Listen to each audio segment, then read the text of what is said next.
রমজান মাসের আর একটা বড় নিয়ামত হলো কদরের রাত।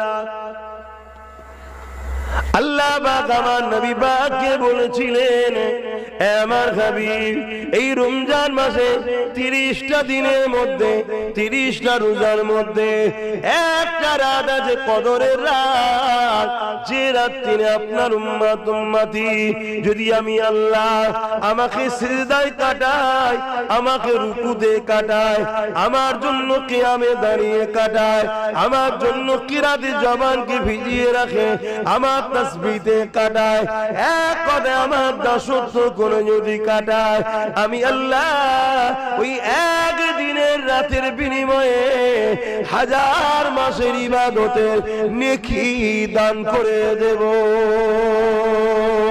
এ যুবকেরা, আল্লাহ নবী বলেছিলেন, আল্লাহ পাক আপনি বলছেন আমার উম্মত উম্মতিরা আগে জান্নাতে যাবে, আমার উম্মত উম্মতিরা তো হায়াত কম পাবে।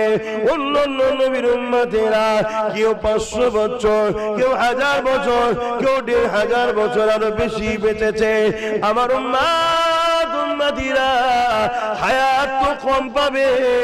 আল্লাহ তাআলা ইবাদতের কম্পিটিশনে, আমলের মাকামের দিক দিয়ে আমার উম্মতের হায়াত যেমন কম, আমলও তো কম হবে। আল্লাহ তাআলা কি করি আগে জান্নাতে যাবে।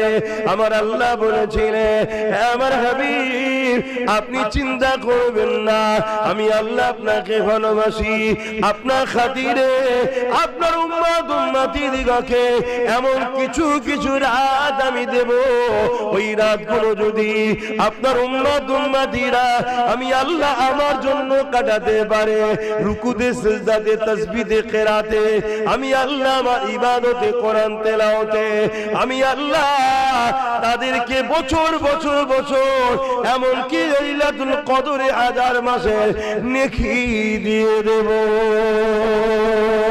আরো জোরে বলুন সুবহান